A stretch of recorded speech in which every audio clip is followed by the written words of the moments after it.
Thank you, Jennifer. Outstanding. Now please remain standing. You've noticed, this is not a 50-star flag. This was the flag, this was a version of the flag that flew over the United States in 1823 when the society was founded. There'll be a test later as to what states they represent. Please join me in Pledge of Allegiance. I pledge allegiance to the flag of the United States of America and to the republic for which it stands, one nation, under God, indivisible, with liberty and justice. We've had changes in our officers this year. Tim Keeney has stepped down as treasurer to become chairman of the Prudential Committee. Scott Copen left his Prudential Committee to become our treasurer. So Scott's now our new treasurer person.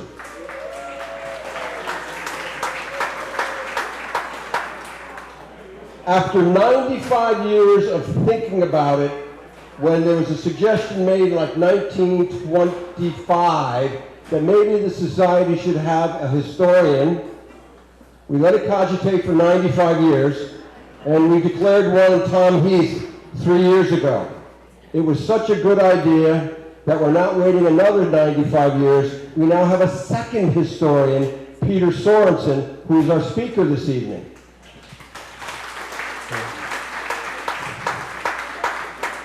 Other things, a couple of other changes. We added the names of the founders to the back of the program book.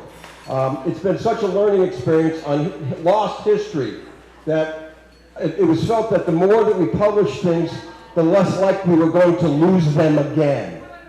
So at the bottom of the back page of the program are the original founding members of the society in 1823.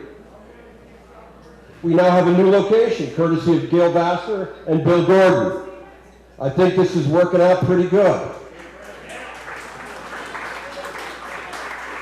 We now have a liquid refreshment other than water and coffee, which I think is working out pretty good.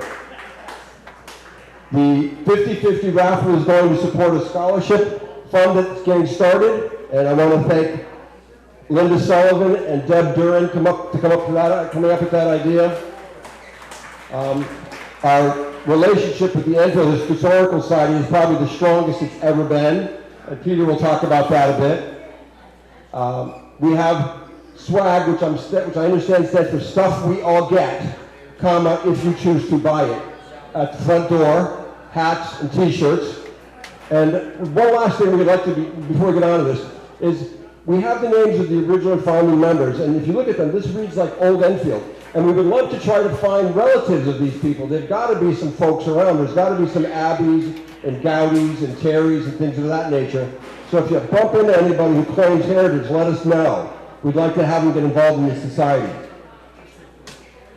Now, just so you know, there are 18 other Enfields in the world. The word Enfield comes from the old Anglo-Saxon word. It doesn't mean end field.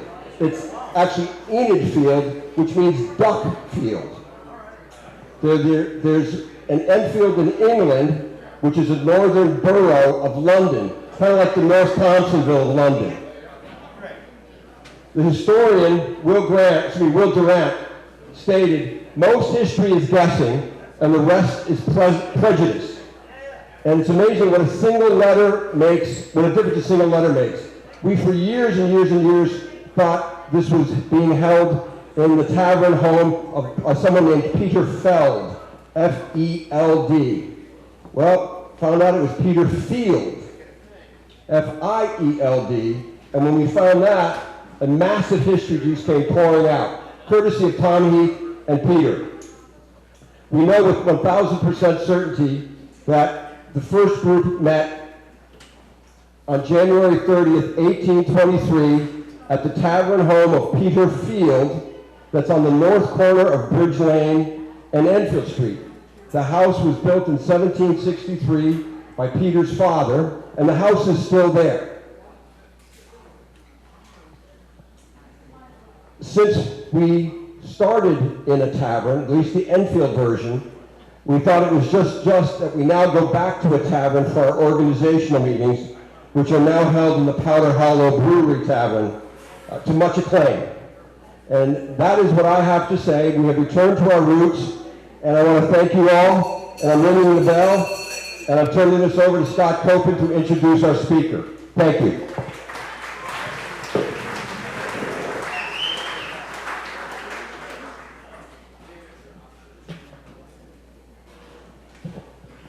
All right, good evening, everyone. It is my pleasure to introduce our guest speaker for this evening, Peter Sorensen, both an author and an historian. Peter has written books titled Hazard Powder, The Powder Hollow Explosion of 1913, and I'm going off script. I've read the book. It's an excellent book. It's actually for sale up on our swag table for $20. It is a fantastic historic read, especially if you grew up in Enfield, you grew up in Hazardville. So many of the references in his book were the stories that you heard when you were growing up in town. So get that book from Peter. His second book is And Climax Fuse, The Explosive History of Ensign Bickford. This book recalls the importance of both the copper mining and the safety fuse industries in Connecticut. He's writing another book. His next book is tentatively titled, and this is pretty unique, Bucket of Blood, The Raucous History of Enfield, Connecticut. The Raucous History of Enfield, Connecticut. And I think, if I ad-lib a little, there was going to be a section on Thompsonville, but he's decided that there's so much history about Thompsonville that it deserves to be another book. So that will be his fourth. And he's only lived in Enfield how many years? 5 years. Well, that gets me to the next point. What does he know? Peter is currently looking for residents with stories. Chief, you've got stories. You can help. He is looking for residents with stories to tell of life in Skiddaco, Hazardville, Thompsonville, Enfield, as well as the prison farm, Shaker Village, and lastly, this organization, the Thieves and Robbers Society. Please welcome to the podium our guest speaker for this evening, author and historian, Peter Sorensen.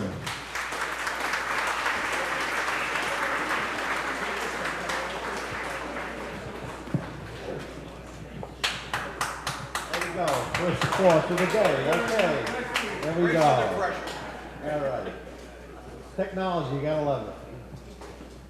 So, about 5 years ago, I voluntarily left Litchfield, as you can see, and made my way to Enfield, Connecticut, the greener pastures of Enfield, Connecticut.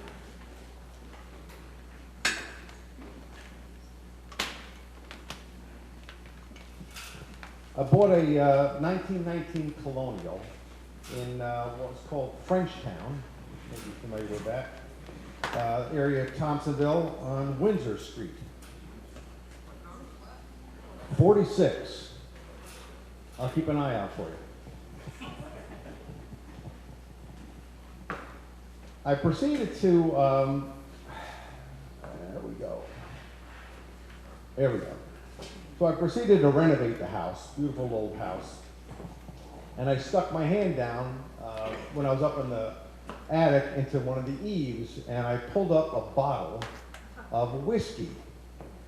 And to my surprise, the bottle was from the bottlers or makers of Pappy's whiskey. It's a unique and rare blend of whiskey that I wrote about in my first book. That was not Hazard Powder. So it was a gift to me from my new home. Unfortunately, the bottle was uncorked and was empty.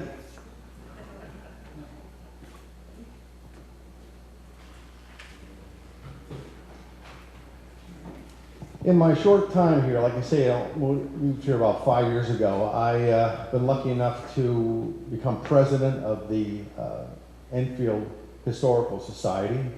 I've met a lot of really nice people in town and quite a few characters as well, with the emphasis on characters.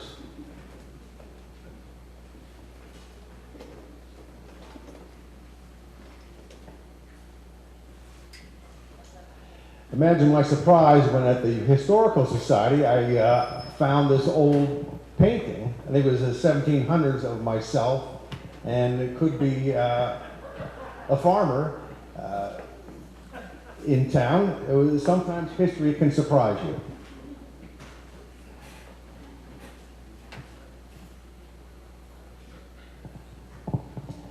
Since I adopted Enfield as my hometown some 5 years ago, I've written 2 books on local history. One, as Scott had mentioned, on Hazard Powder. The other on Climax Fuse over in Granby area. The next one actually has changed title because I don't have anything about Thompsonville, and as I say, the Thompsonville has been moved to its own book. This is called Sexing Chickens, and other stories spun from the outlandish history of the town of Enfield, Connecticut. Horse thievery held a special place in the hearts of journalists, but not so much for constables.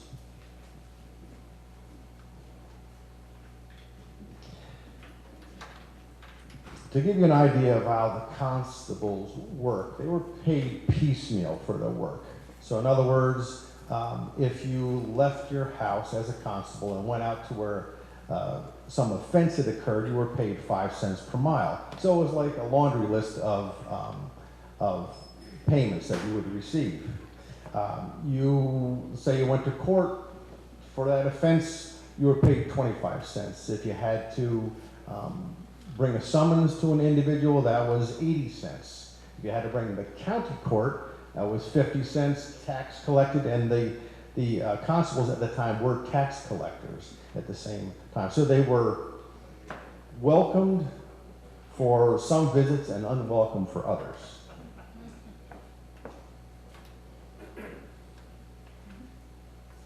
You can see at the last one, for stealing a horse, it was not called out or specified in any of the paperwork, but the fact of stealing a horse or trying to go after an individual who had stolen a horse, it was too much work, frankly, because by the time they knew that the horse was stolen, the horse was probably up in Massachusetts somewhere or had been already sold to someone else, and the likelihood of catching either the thief or returning the horse was very low. So what constables would rather do is look for low-hanging fruit. So when you take a look at what a trespasser would return to the constable themselves, if you take a look at the laundry list again, you know, you're going to net out about $4.30. For a horse thief, you're probably not even going to catch him, so any of the time that you spent in trying to track the horse thief down was money, it was time that you're going to spend and not get any recompense for. The other thing that was kind of interesting, you'll notice at the end, right before it says the total net compensation, is that the constable is able to charge the jail owners for a certain percentage of their profits for the year. So it was another way for the constable to not only make money, but to make sure that the jails were full or the lockups were full. So that takes us to 1795. This is as far back as I've gotten at this point here, and I don't think it goes back much farther than that. But in 1795, two Enfield residents, Richard Abbey and Leflet Terry, post a reward for a stolen horse, which happened to be with foal at the time, and a list of a few other items that they had. Let's see, we had 2 saddlebags, 2 black bridles, both with powder horns and powder, 1 shirt bag with shirt, and other small articles. And at the time, the reward that was offered was $15, which for that year was, or that time period, was a huge amount of money when you consider things that 5 pounds of pork was 20 cents. 1 quart of gin, which you'd have to have, it was 11 cents. 2 quarts of milk was 8 cents. So that was pretty much your laundry list for your for going to the store for that week. But that puts it in perspective as to what $15 would mean to any one individual at that point in time. It's probably almost what they would earn, well, if not for the year, maybe for the half year. There's no record as to whether the horse was ever recovered, and the likelihood is that it probably was not. So when you think about the options or opportunities for the farmers at that time to recover their property, there was really only one, and that was to form their own society. Lucky for me, with the help of the archivists at this Connecticut State Library, they unearthed a media clip that could help us understand what may have happened to address this issue in 1796. Now, there was no sound back then, so it's a silent film, but I think you might find the clip enlightening.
Okay, the clip is a little bit of a stretch,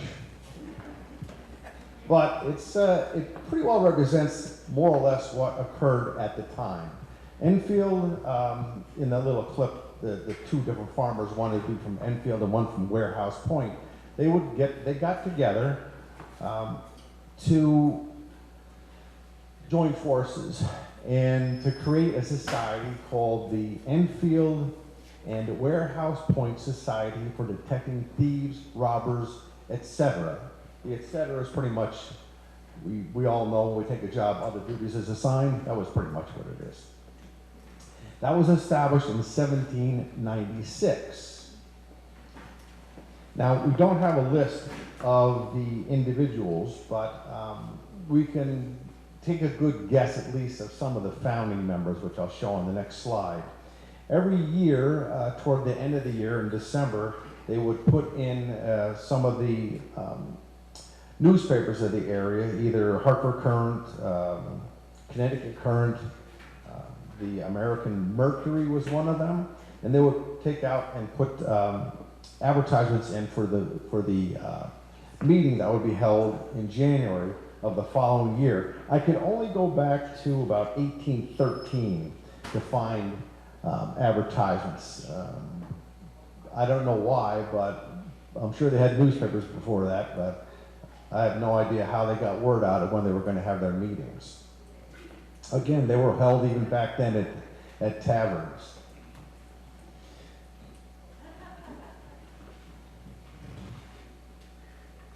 So I did happen to get or locate the original charter in 1796, which I have here. It's on onion skin paper. I'm going to pass it around. Take a look at it.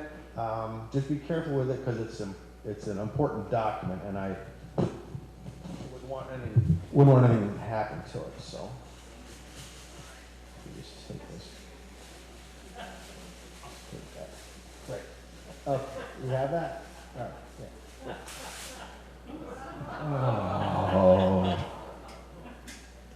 Oh, it's the only one of its kind. Well, Scotch tape.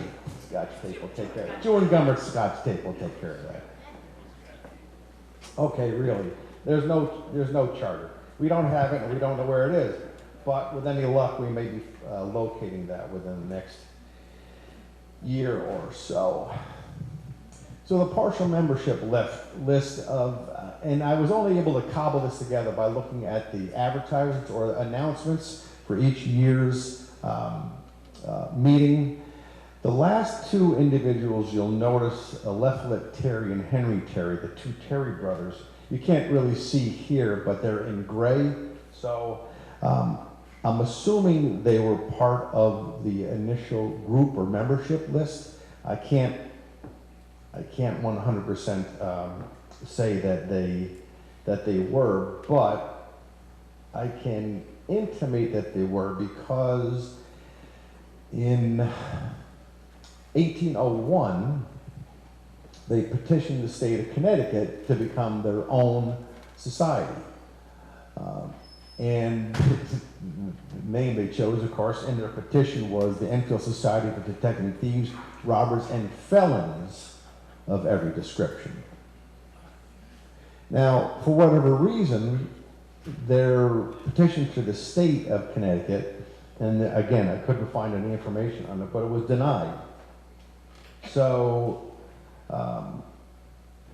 but again, as luck would have it, there was another clip available to give us a little insight into this, and I think you will hopefully enjoy it. This is part of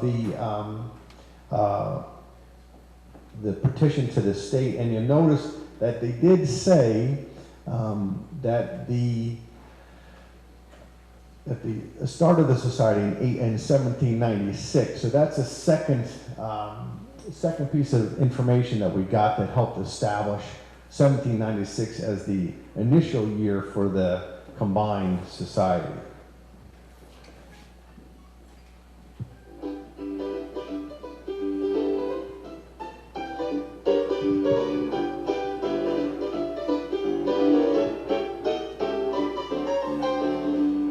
I think it's the same petition that we just pulled up here. I'm not sure.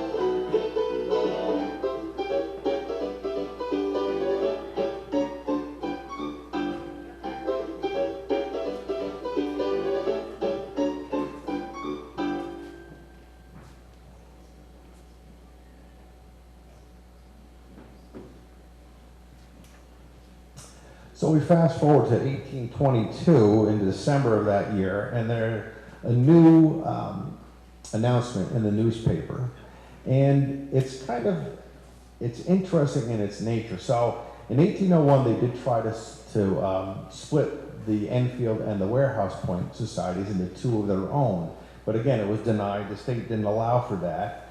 But in 1822, I'm not exactly sure what preceded the ability to split at that point in time, but it's believed by the way that the wording is on the announcement that the two societies, Enfield and Warehouse Point, would indeed split at that point in time. It says the few words that kind of call it out is a complete list of members as transferred and etc. will be presented, as well as they were talking about splitting the monies up that the two groups had had. So it's a pretty good indication that 1822, the groups would split in two. And of course, that's what exactly happened in January of 1823. Henry, Terry, and William Dixon were known as transfers from the previous iteration of the society. Leffel that Terry did not transfer to the new Enfield only group because he had passed away in 1810. Henry Terry was the chairman, Ephraim Pruden was the clerk and treasurer. 45 men signed the Constitution, including Orrin Thompson, who would eventually found the carpet mill in town. The entry fee to join was $1, which was a substantial amount of money at that point in time, but not onerous. But it probably helped keep the list or the membership down to those who could afford joining the society. The first recorded challenge was in 1842 when Levi Abbey called out the pursuers to recover his stolen horse. After some effort was made, the horse returned by itself, having simply wandered off. Even the horse had a good laugh at that one, but it did incentivize the members to modify the Constitution so that there be no payment when a horse was not stolen and returned on its own. There were 5 more in the front of the where you entered in. There's the book from 1823. That's the original book for the founding of the society, and a lot of these the information comes from that. But there were 5 more recorded challenges in that book from 1843 to 1862. One was for a Seth Terry. He got $6 for recovering, I believe, his own horse. Was it Richard Abbey or Levi Abbey? Levi Abbey, again, another pursuers were called out in 1851, but this time his horse was actually stolen. And a recovery expense of $50 was recorded, and that was a huge amount of money. William Morrison in 53, there was a $5 recovery fee awarded to the individual.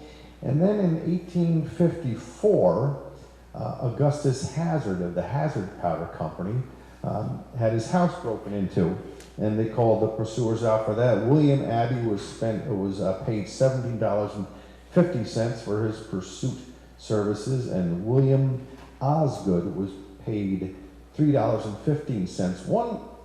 One interesting fact is that if you were a member of the society, you could call out pursuers to help you recover your assets.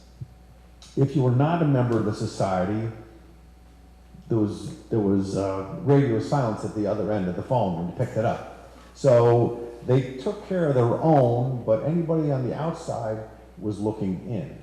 So it really paid for a farmer or an owner of property to be part of the society itself at large. And the fifth challenge, and during that time period, has been kind of lost. We have no idea where it is.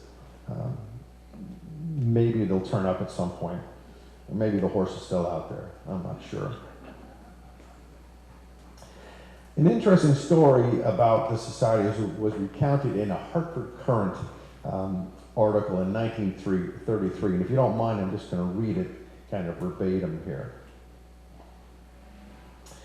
An unnamed member of the group had a valuable antique stolen from his house. After a week had passed, the member contacted the Enfield Society for the detection of thieves and robbers to request their assistance in recovering the item. His request was reportedly laughed off with the derisive response of, "Why don't you go to the police?" The member retorted, "There's no need for that. What's this society for anyway?" Chagrined, a sympathetic member took out an advertisement in a local paper describing the crime as well as the item. Another member, unnamed again, who had moved away from the area yet still received the local publication, read the article and set out in search of the antique.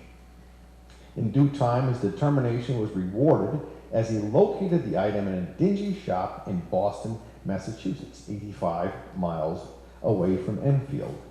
The antique was recovered, possibly making this the furthest the Enfield Society has ever imposed its anti-crime influence. I'd love to find the name of the individuals, but I'll keep digging. That, in effect, brings us to today, where local and state law enforcement has been more than meeting the needs of our society's members since circa 1903. But be assured, your $1 lifetime initiation fee assures you of our assistance. Our horses stand ready should there be a need to call out to pursuers to track down a thief, robber, or felon.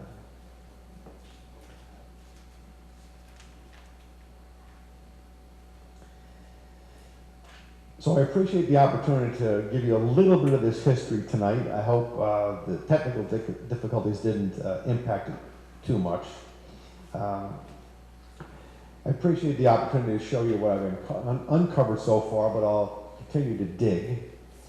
And ask that you raise your glass if you happen to have one, and join me in celebrating our 201st, 223rd, and our 238th anniversary. Salute.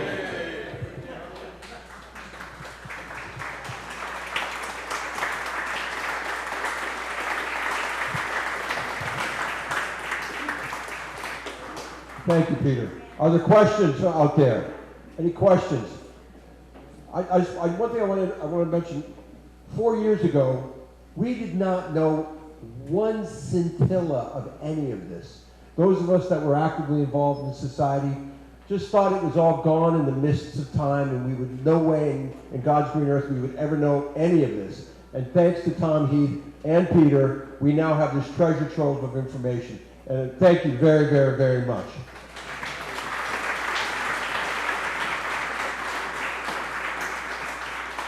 We now move on to the society traditions. Specifically, we have the Elder's Cane, which goes to the longest tenured member of the society, and it is Ben Alimo, who joined in 1950. Ben's not here. I was told some Alimos were coming tonight. I don't know if they are here or not. But anyways, are you related to Ben? How? No, I couldn't tell you. Okay. One of those relationships. All right. Friend, neighbor, cousin, we don't talk about it. Okay. But the nice thing is we have engraved on the cane the names of every single person who ever held this cane. And it's now in the property of the society. Back in the day, when everybody was born, baptized, whatever, died and buried in Enfield, the holder of the cane got to keep the cane. And then life gets on, and we started moving to South Carolina, North Carolina, you name it. It was decided that the cane's not leaving Enfield because it probably will never come back, should it. So the last person to ever hold the cane in their physical hands was a gentleman named James Liberty. And he was the holder of the cane for like 20 years. And he died in his late 90s. And since then, there's been a bunch of other gentlemen who held it along the way. Again, Ben Alimo being the most recent. And we hope he continues to hold it for many, many, many years, because I don't want to try to find out who the next oldest tenured group is, next eldest tenured member is. As Peter mentioned, it cost $1 to join in 1823, and it still costs $1 today. We have not adjusted for inflation. which I take that as a badge of honor.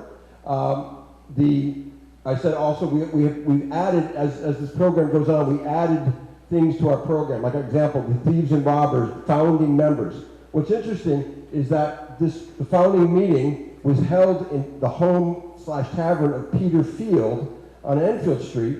And I saw an article from like 1814 where they held a meeting at that tavern as well from the previous society. But Peter is not an original member of the society, which is there's little stories. It's like, buddy, you held it at your place. Pony up, come on. But he didn't. That would basically how I'd like to cover it. I would like to thank our committee of arrangements, who's done an astounding job. Specifically, I'd like to thank Kim Quinn, Deb Dern, and Linda Sullivan, who came up with the ideas for the raffles and everything, and they did a fantastic job. That went seamlessly.